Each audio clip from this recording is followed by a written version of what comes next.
Welcome back to civil engineering notebook. तो last time हमने question number 5 तक किया था। आज थोड़ी हम स्पीड तेज़ रखेंगे क्योंकि हम कोशिश कर रहे हैं कि 8 सेशन ही लेकर आएँ यहाँ बिल्डिंग मटेरियल के, और इन 8 सेशन में हम वाईसीटी के सारे क्वेश्चन आंसर कर लें। तो चलिए आज स्टार्ट करते हैं क्वेश्चन नंबर 6 से। पहले मैं देख लूँ मार्कर का, 1 मिनट। ठीक है, चलिए स्टार्ट करते हैं। क्वेश्चन नंबर 6 में हमसे पूछा जा रहा है, granite mainly composed of quartz and feldspar particle is obtained from. So the correct answer for this question is granite कहाँ से ऑब्टेन्ड होता है? ये इग्नियस रॉक से ऑब्टेन्ड होता है, तो आपको याद रखना है। ठीक है, नेक्स्ट क्वेश्चन नंबर 7 पर चलते हैं। क्वेश्चन नंबर 7 में हमसे पूछा जा रहा है, Smith test is perform to determine. Smith test जो परफॉर्म किया जाता है क्या डिटरमाइन करने के लिए? आप खुद से एनालाइज करते जाइएगा कितने क्वेश्चन सही हो रहे हैं कितने गलत। पहले मैं क्वेश्चन दिखाऊंगा फिर आपको आंसर दिखाऊंगा। तो इसमें जो टेस्ट है हमारा वो परफॉर्म किया जाता है क्या डिटरमाइन करने के लिए? ये सॉल्युबल मटेरियल को डिटरमाइन करने के लिए परफॉर्म किया जाता है। क्या? Smith test. इसका आप ध्यान रखिए। और ये आप देख सकते हैं कितनी ज़्यादा बार ये रिपीट हुआ है ये वाला क्वेश्चन, है ना? तो ये इंपॉर्टेंट है। Next question number 8। यहाँ हमसे मैच द कॉलम पूछा गया है लिस्ट 1 एंड लिस्ट 2 देकर। तो बताइए, आप पहले खुद से सोचिए इसका क्या होगा करेक्ट आंसर। इसका सही आंसर लगाने का तरीका जो रहता है वो ये रहता है कि आप ऑप्शन देखा करिए कि ए ऑप्शन के साथ में क्या क्या चीज़ें मैच हो रही हैं। ए के साथ में 1 है या 3 है या 2 है या 2 है। 2 2 दो बार आ रहा है तो इनकी प्रोबेबिलिटी ज़्यादा हो सकती है, लेकिन ये ज़रूरी भी नहीं है कि हमेशा सही रहे। तो आप देख सकते हैं। सो यहाँ पर करेक्ट आंसर दिया हुआ है ऑप्शन नंबर डी, मतलब ये 2 1 4 3। मैं बता देता हूँ, मतलब यहाँ आंसर था 2 1 एंड देन 4 एंड देन 3। तो स्मिथ टेस्ट क्या है हमारा? ये ड्यूरेबिलिटी बताता है। नेक्स्ट इज ब्राड जो टेस्ट है, Brard test is frost resistance के लिए रहता है। Then hardness test is for Mohs scale, मतलब हार्डनेस टेस्ट में क्या मोहर्स स्केल का यूज़ करते हैं हम। Next one is attrition test में हम क्या करते हैं? तो एट्रिशन टेस्ट में हम डेवल्स का यूज़ करते हैं। ओके, डेवल्स में मैच होगा एट्रिशन टेस्ट से, तो ये हमारा करेक्ट आंसर हो जाएगा। नेक्स्ट क्वेश्चन पर आते हैं। ये नेक्स्ट क्वेश्चन नंबर, अभी हमने जो देखा वो क्वेश्चन नंबर क्या था? 8th था। अब आते हैं क्वेश्चन नंबर 9th पर। क्वेश्चन नंबर 9 ये देखिए, पहले मैं आपको ऑप्शंस दिखा रहा हूँ, खुद से आप एनालाइज कीजिए। ये आई होप आपको क्लियरली विजिबल हो रहा होगा। Stratification can be seen widely in which of the following rock. कौन सी रॉक में स्ट्रेटिफिकेशन हमको दिखाई देता है, वाइडली हम उसको देख सकते हैं? तो ये हमसे पूछा जा रहा है। 4 ऑप्शन ये हैं आपके पास, बताइए। So the correct answer for this question is option number C, that is sedimentary rock में हम इजीली स्ट्रेटिफिकेशन को सीन मतलब देख सकते हैं, वाइडली हमको दिखाई दे जाता है। ठीक है, नेक्स्ट क्वेश्चन नंबर 10th पर आ गए हैं। यह हमसे पूछा जा रहा है, मैं ओरली भी बता देता हूँ अगर विजिबल नहीं हो रहा होगा तो। Metamorphic rock are the rock which are formed. तो जो मेटामॉर्फिक रॉक है उसके बारे में पूछा जा रहा है। 4 ऑप्शन दे रखे हैं। सो करेक्ट आंसर बताइए। मैंने भी आपको शुरू में बताया था फर्स्ट लेक्चर में कि जब हीट और प्रेशर चेंज हो के हीट और प्रेशर के कारण जो रॉक फॉर्म होती है वो मेटामॉर्फिक रॉक होती है। तो मुझे लगता है ऑप्शन नंबर बी होना चाहिए इसका करेक्ट आंसर। जी हाँ, ऑप्शन नंबर बी एकदम सही आंसर है। When heat and pressure are applied, when heat and pressure, ये आंसर है, मैं हाईलाइट कर रहा हूँ। When heat and pressure are applied on the rock then metamorphic rock are formed. ठीक है, नेक्स्ट क्वेश्चन नंबर 11th पर आते हैं। अब देखिए, मैं सबके एक्सप्लेनेशन नहीं पढ़ रहा हूँ, जो बात इंपॉर्टेंट होगी वो मैं पढ़ दूंगा आपके लिए। नेक्स्ट क्वेश्चन नंबर 11, ये रहे आपके 4 ऑप्शंस, बताइए। पूछा जा रहा है which of the following is a significant constituent of sedimentary rock. Sedimentary rock का सिग्निफिकेंट कॉन्स्टिट्यूएंट क्या रहता है? बताइए, 4 ऑप्शन दे रखे हैं। So the correct answer is option number C, calcite एक सिग्निफिकेंट कॉन्स्टिट्यूएंट रहता है हमारा सेडिमेंट्री रॉक का। ओके, तो यहाँ हमसे ये पूछा जा रहा था। ठीक है, अब आपको मैं थोड़ा इंपॉर्टेंट है तो मैं बता देता हूँ। The dominant constituent of sedimentary rock are. तो सेडिमेंट्री रॉक के कॉन्स्टिट्यूएंट्स क्या क्या रहते हैं? डोमिनेंट कॉन्स्टिट्यूएंट क्या क्या रहते हैं? क्वार्ज रहता है हमारा, SiO2 बोलते हैं। Calcite CaCO3, clay, then rock fragment. Okay, इतना याद रखिएगा, rock fragments. Next question number 12 पर आ गए हैं। ये पूछ रहा है हमसे कि what is determined by conducting an abrasion test. Abrasion test को कंडक्ट करके हम क्या डिटरमाइन करते हैं, ये हमसे पूछा जा रहा है। तो बताइए, 4 ऑप्शन दे रखे हैं। तो करेक्ट आंसर क्या रहेगा इसका? बताइए, 4 ऑप्शन है। अब मैं आपको आंसर शो करता हूँ। इसका करेक्ट आंसर रहेगा क्रशिंग टेस्ट, ठीक है। ऑप्शन नंबर सी इसका करेक्ट आंसर है। तो क्वेश्चन में इसका आंसर क्या हो जाएगा, hardness. What is determined by conducting an abrasion test. So इसका आंसर दे रखा है उन्होंने हार्डनेस, ध्यान में रखिएगा। Hardness is the correct answer for question था हम क्या डिटरमाइन करते हैं एब्रेशन टेस्ट कंडक्ट करा के, तो हम हार्डनेस डिटरमाइन करते हैं, ठीक है। इसका एक्सप्लेनेशन थोड़ा सा पढ़ेंगे।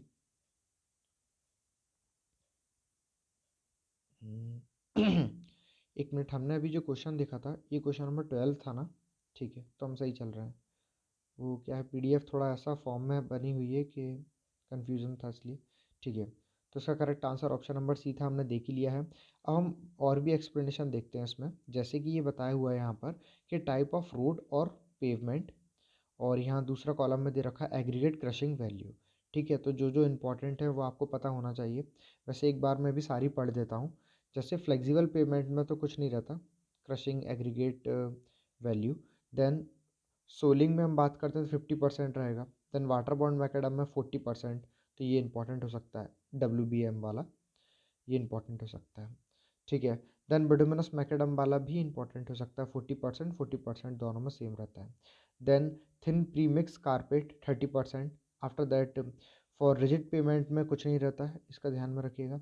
Then other other than wearing वाले में 45% हो जाएगा हमारा एग्रीगेट क्रशिंग वैल्यू।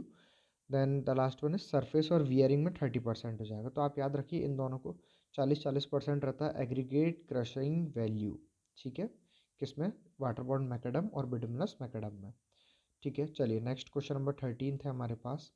यहाँ हमसे पूछ रहे हैं थंबनेल एंड नाइफ स्क्रैचिंग, ठीक है।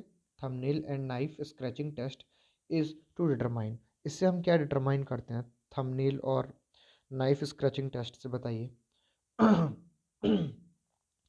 तो उसका करेक्ट आंसर होगा ऑब्वियसली हार्डनेस ऑफ स्टोन, हम देखते हैं इससे, है ना।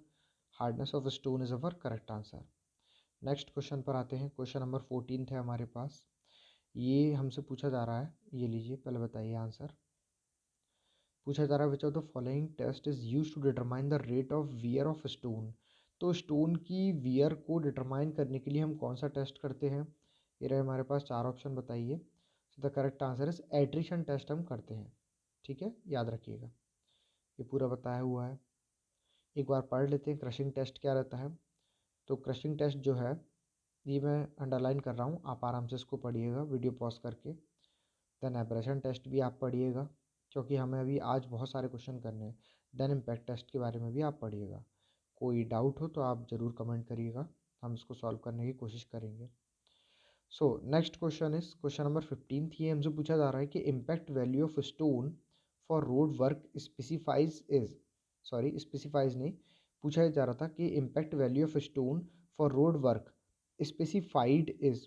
तो रोड वर्क के लिए जो स्पेसिफाइड है इम्पैक्ट वैल्यू स्टोन की, वो किस तरीके से स्पेसिफाइड कर रखा है। तो 4 ऑप्शन दे रखे हैं। पहला ऑप्शन में वियरिंग कोट 30%, दूसरे में बिटुमिनस मैकेडम 35%, तीसरे में वाटर बॉन्ड मैकेडम 40%, या चौथे में सारे ही ऑप्शन सही हैं। So the correct answer for this question is, question number 15 का करेक्ट आंसर रहेगा ऑप्शन नंबर डी, जो कि हमारा था, क्या था, सारे ही ऑप्शन आपके एकदम सही है, ठीक है। वियरिंग कोट कितना होना चाहिए, 30%। बिटुमिनस मैकेडम कितना होना चाहिए, 35%, ओके, ये मैं हाईलाइट कर रहा हूँ। और वाटर बॉन्ड मैकेडम कितना, 40%, किस में, इम्पैक्ट वैल्यू ऑफ स्टोन की होना चाहिए जब हम रोड वर्क में स्पेसिफाइड करते हैं तब, ठीक है, रोड वर्क में स्टोन की इम्पैक्ट वैल्यू, ये मैंने हाईलाइट कर दिया है। नेक्स्ट आते हैं क्वेश्चन नंबर 16 पर। और ये क्या है, मैंने जो लिख रखा है ना पेज 1/7, तो आज 7 पेज तक चलेंगे। और पीडीएफ के जो 7 पेज हैं वो काफ़ी ज़्यादा हैं, मतलब बुक के 4 पेज हो जाएंगे एक ही बार में। तो चलिए, ये क्वेश्चन हमने देख लिया, अब आते हैं क्वेश्चन नंबर 16 पर। ये बताइए, क्वेश्चन नंबर 16 में हमसे पूछा जा रहा है कि the water I hope option visible हो रहे होंगे। द वाटर, एक मिनट, थोड़ा सा माइक्रोफोन चलिए, क्वेश्चन नंबर 16 है हमारे पास। यहाँ हमसे पूछा जा रहा है the water absorption of good building stone by weight after 24 hour immersion in water is not more than. तो ये क्वेश्चन भी आप देख सकते हैं डीएमआरसी असिस्टेंट मैनेजर में पूछा गया है, और भी बहुत सारे एग्जाम में जैसे यूपीपीएससी स्टेट इंजीनियरिंग में। तो पूछा क्या बात जा रही है, और इसी का दूसरी लैंग्वेज में आया था क्वेश्चन। ये पूछा जा रहा है हमसे कि a good building stone should not absorb water more than. एक अच्छा स्टोन पानी कितने से ज़्यादा एब्जॉर्ब नहीं करता। ऊपर भी यही पूछा गया था। ऊपर ये था कि the water absorption of a good building stone by weight after 24-hour immersion in water is not more than। तो एक ही बात है वो। सो द करेक्ट आंसर इज 5%। 5% से ज़्यादा नहीं होना चाहिए पानी का एब्जॉर्प्शन किस में, स्टोन में। ठीक है, नेक्स्ट आते हैं क्वेश्चन नंबर 17 पर। बताइए, यहाँ क्वेश्चन है हमारे पास द मैक्सिमम अलाउएबल, ये लिखा हुआ है लॉस एंजलस एब्रेशन। ठीक है, the maximum allowable Los Angeles abrasion value for high quality surface course is. तो हाई क्वालिटी सरफेस कोर्स के लिए maximum allowable Los Angeles abrasion value क्या रहेगी। So the correct answer for this question is option number B, that is 30%। ठीक है, 30% एकदम सही answer रहेगा इसका। ये आपको याद होना चाहिए डायरेक्ट। ठीक है, बाकी हम इसका एक्सप्लेनेशन भी पढ़ लेते हैं। तो एक्सप्लेनेशन में दे रखा है maximum allowable Los Angeles abrasion value for high quality surface course is 30%। Maximum value of 40% is allowed for water bound macadam base course. For bituminous concrete a maximum value of 35% is specified. जैसा कि हमने पीछे table में भी देखा था कुछ time पहले। तो ये इन सबको आप याद रखिएगा। नेक्स्ट क्वेश्चन नंबर 18 पर आते हैं। ये लीजिए क्वेश्चन नंबर 18। बताइए, बोल रहा है कि Mohs scale is used for stone to determine. तो मोहर स्केल से हम क्या डिटरमाइन करते हैं, वी ऑल नो हार्डनेस। ठीक है, अब इसमें जो बात इंपॉर्टेंट है वो ये टेबल बहुत इंपॉर्टेंट है हार्डनेस वाली। ये मैं आपको बताता हूँ। देखिए, ये टेबल आपको बिल्कुल डिट्टो याद होना चाहिए जैसी यहाँ पर लिखी हुई है। सबसे ज़्यादा वैल्यू होती है डायमंड की जो कि रहती है 10, और सबसे कम वैल्यू रहती है हमारी टेल की जो कि रहती है कितनी, 1। बाकी की भी आपको याद होना चाहिए। ये मैं आप पे छोड़ता हूँ कि आप इसको लर्न कर लेंगे अच्छे से। ठीक है, नेक्स्ट क्वेश्चन पर आते हैं। अगला क्वेश्चन है हमारे पास, ये रहेगा क्वेश्चन नंबर 19। तो देखिए, आप बिल्कुल सीरीज से चला जा रहा है, और मुझे लगता है आप लोग वीडियो भी अच्छी लग रही होगी। तो यहाँ देखिए, यहाँ हमसे पूछा जा रहा है कि अब इसमें थोड़ा आंसर विजिबल हो गया है, कोई बात नहीं। यहाँ हमसे पूछा जा रहा है hardness of the stone can be tested by. तो जो स्टोन की हार्डनेस है वो हम कैसे टेस्ट करते हैं।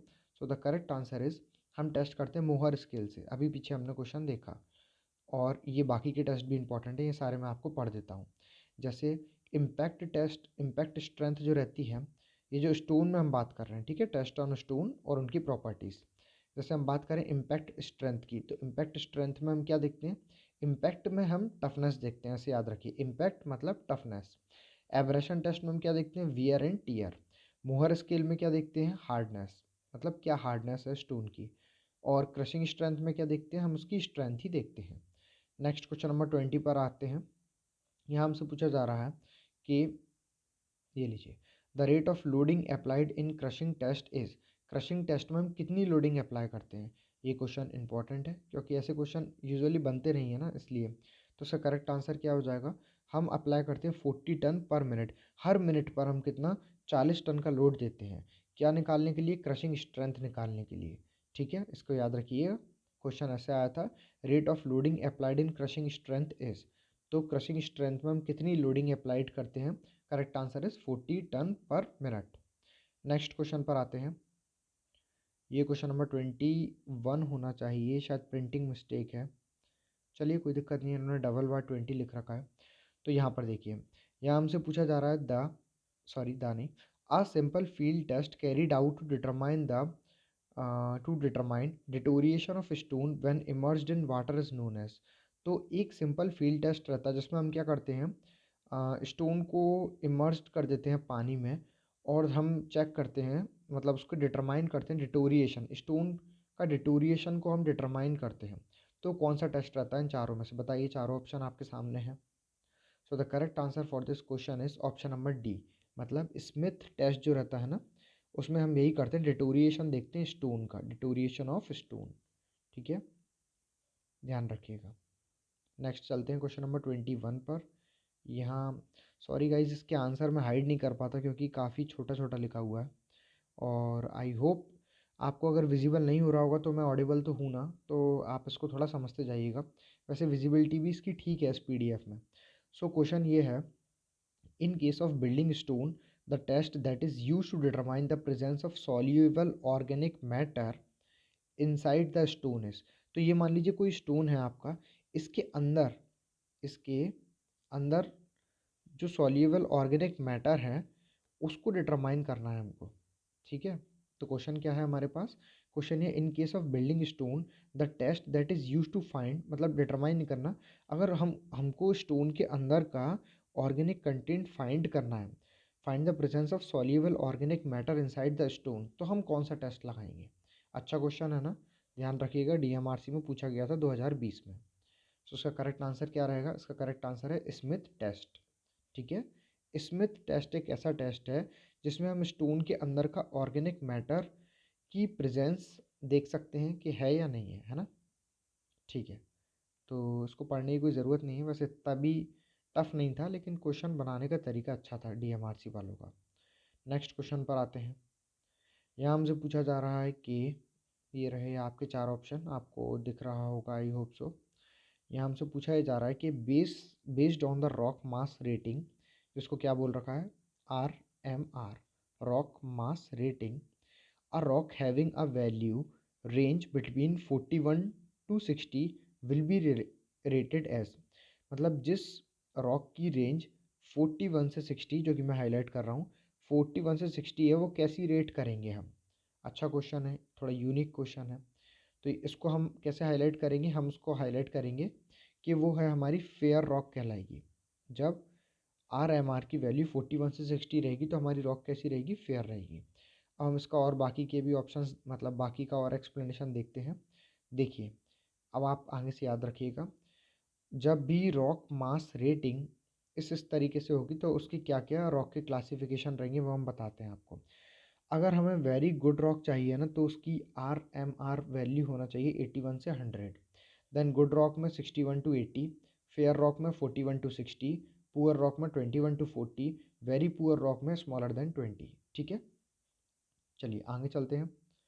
तो गाइस, हो सकता है वीडियो लंबी हो जाए, लेकिन आज हम कोशिश करेंगे ज़्यादा से ज़्यादा क्वेश्चन करने की, सो दैट आपके आने वाले बाकी के 8 सेशनों में, मतलब आउट ऑफ 8 सेशन में, मैं आपकी सारा बिल्डिंग मटेरियल कंप्लीट करा दूं, जो कि मैंने थंबनेल में लिखा हुआ है, मतलब टाइटल में लिखा हुआ है। चलिए नेक्स्ट क्वेश्चन नंबर 23 पर आते हैं। यहाँ हमसे पूछा जा रहा है कि fossil can occur only in. तो जो फॉसिल होते हैं वो किस में अकर होते हैं? ये सेडिमेंट्री रॉक में ही अकर होते हैं फॉसिल्स, इतना बस ध्यान रखिएगा। नेक्स्ट क्वेश्चन नंबर 24 है। यहाँ पूछा जा रहा है, in which of the following sedimentary rock stratification is very vague और अननोटिसेबल।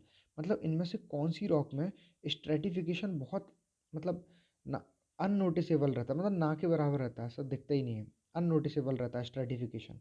कौन सी रॉक हो सकती है? चार ऑप्शन दे रखे हैं, बताइए। द करेक्ट आंसर इज, एक मिनट, क्वेश्चन नंबर 24 है ये। तो क्वेश्चन नंबर 24 का, नहीं नहीं ये नहीं होगा,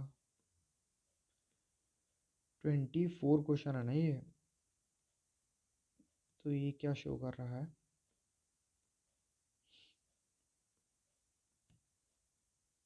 एक मिनट, क्वेश्चन नंबर 24 का आंसर तो यही होना चाहिए। आई थिंक पीडीएफ में कुछ एरर है, क्योंकि यहाँ पर एकदम क्वेश्चन नंबर 9 कैसे दिखा दिया। क्वेश्चन नंबर 24 भी मुझे विजिबल तो नहीं हो रहा है। क्वेश्चन नंबर 24, अच्छा ये डबल बार आ गया, मैं वही कहूँ कि सेम सेम कैसा दिख रहा है। तो इसको हम, एक मिनट, ये हम ऊपर देख चुके ना। हाँ, तो ये फ़ोटो शायद डबल बार आ गया है, ये वाला, मतलब जो पीडीएफ जिसने भी इसकी बनाई है। तो फर्स्ट ऑफ ऑल तो जिसने भी ये पीडीएफ, एक मिनट, ये मैं इसको रफ कर देता हूँ ना, तो कन्फ्यूज़न हो रहा था। ये हम कर चुके हैं, ये वाला पेज अभी ऊपर हमने पूरा किया है। तो पीडीएफ में पर पेज, मतलब एक पेज में 4 पेज हो रहे हैं वाईसीटी बुक के, ये भी अच्छी बात है, हम बहुत सारी चीज़ एक ही बार में पढ़ पा रहे हैं। तो चलिए अब अपन आते हैं, ये इस पे ध्यान मत दीजिए, 2/7 जो मैंने लिख रखा है ये अपने लिए लिख रखा है मैंने, कि आज कितना आपको पढ़ाना है। तो आइए, तो उसका करेक्ट आंसर क्या होगा? उसका करेक्ट आंसर रहेगा लाइम।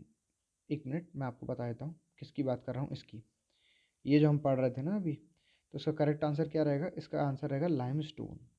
ठीक है, वेट अ मिनट। ठीक है, तो उसका आंसर क्या रहेगा? लाइमस्टोन। पूछा जा रहा था in which of the following sedimentary rock stratification is vague और अननोटिसेबल। तो बिल्कुल ना के बराबर रहेगा स्ट्रेटिफिकेशन, किस में रहेगा? वो कौन सी सेडिमेंट्री रॉक है? वो हमारी लाइमस्टोन है। ठीक है, याद रखिएगा। नेक्स्ट आते हैं अपन क्वेश्चन पे। अब अगला क्वेश्चन है हमारे पास क्वेश्चन नंबर 25। ये लीजिए क्वेश्चन, ये रहा। यहाँ कॉलम देखिए पूछा गया है, कॉलम 1, कॉलम 2, कॉलम 3। ठीक है, कॉलम 1 में इग्नियस है, मेटामॉर्फिक है, सेडिमेंट्री है। देन कॉलम 2 में शायद उन्हीं के बारे में बताया हुआ है। और कॉलम 3 में क्या है, तो मैं पढ़ देता हूँ ना क्वेश्चन। क्वेश्चन में ये है कि कॉलम 1 क्या है आपका? टाइप ऑफ रॉक है, रॉक किस तरीके का है। कॉलम 2 क्या है आपका? मेथड ऑफ फॉर्मेशन, उस रॉक को कैसे फॉर्म हुई थी वो। और टाइप 3 में क्या है, उसके एग्जाम्पल्स क्या क्या हैं। तो मैं डायरेक्ट इसका आंसर बताना चाहूँगा। इसका आंसर है ऑप्शन नंबर सी। तो हम भी देख लेते हैं, सी ऑप्शन से मतलब है मेरा। ये लीजिए, मतलब ये है आपका सी ऑप्शन। अब देखिए PMY, मतलब पी क्या है आपका? इग्नियस है।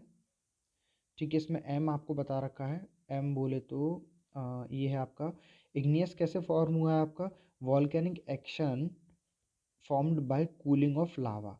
जो भी अपना लावा कूल हुआ है ना, उसकी वजह से ये फॉर्म हुआ है। और इसका एग्जाम्पल क्या है? इग्नियस का एग्जाम्पल है हमारा ग्रेनाइट, इसका एकदम बेस्ट एग्जाम्पल है। नेक्स्ट देखते हैं हम। नेक्स्ट है हमारे पास QNX, मतलब मेटामॉर्फिक। तो मेटामॉर्फिक कैसे फॉर्म्ड हुआ है, पहले भी हम देख चुके हैं। मेटामॉर्फिक आपका फॉर्म हुआ है, formed from the other type due to heat and pressure और बोथ। मतलब formed from other rock type, दूसरी रॉक टाइप से फॉर्म्ड हुआ है। किस कारण से? हीट और प्रेशर के, या दोनों के कारण से हुआ है। और इसका एग्जाम्पल क्या है? इसका बेस्ट एग्जाम्पल है मार्बल, मेटामॉर्फिक का। And the last one is, okay, so ये है हमारी सेडिमेंट्री।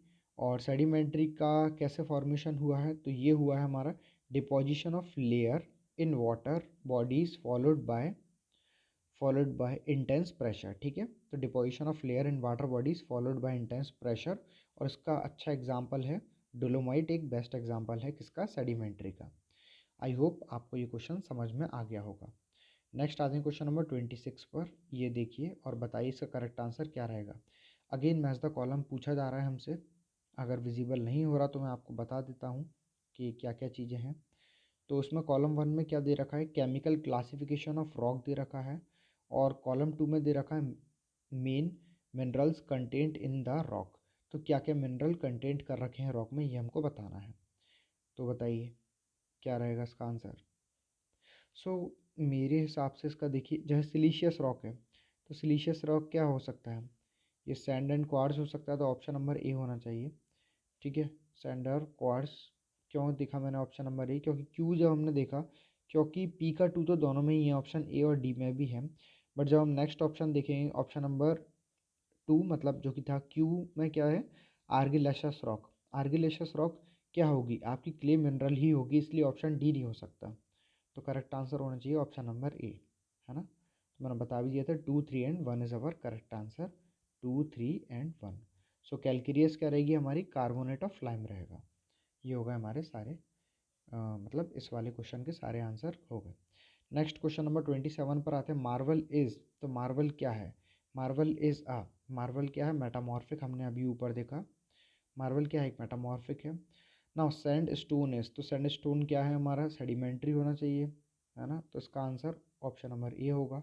देख लेते हैं बाकी। और क्वेश्चन नंबर 28 में ऑप्शन नंबर ए ही है, सेडिमेंट्री है। सेडिमेंट्री, सैंड क्या है हमारा? मतलब सैंड स्टोन क्या है हमारा? एक सेडिमेंट्री रॉक है। ठीक है, नेक्स्ट क्वेश्चन नंबर 29 पर आते हैं। Spelling hammer is used for, तो स्पेलिंग हैमर किस लिए यूज किया जाता है? ये रफ ड्रेसिंग ऑफ स्टोन, जो भी हमारा स्टोन है उसकी रफ ड्रेसिंग करने के लिए हम क्या यूज़ करते हैं? स्पेलिंग हैमर का हम यूज़ करते हैं। नेक्स्ट क्वेश्चन पर आते हैं। लेटराइट इज़ यूज्ड इन, तो लेटराइट कहाँ यूज किया जाता है? आप कोशिश किया करिएगा कि आंसर ना देखा करें।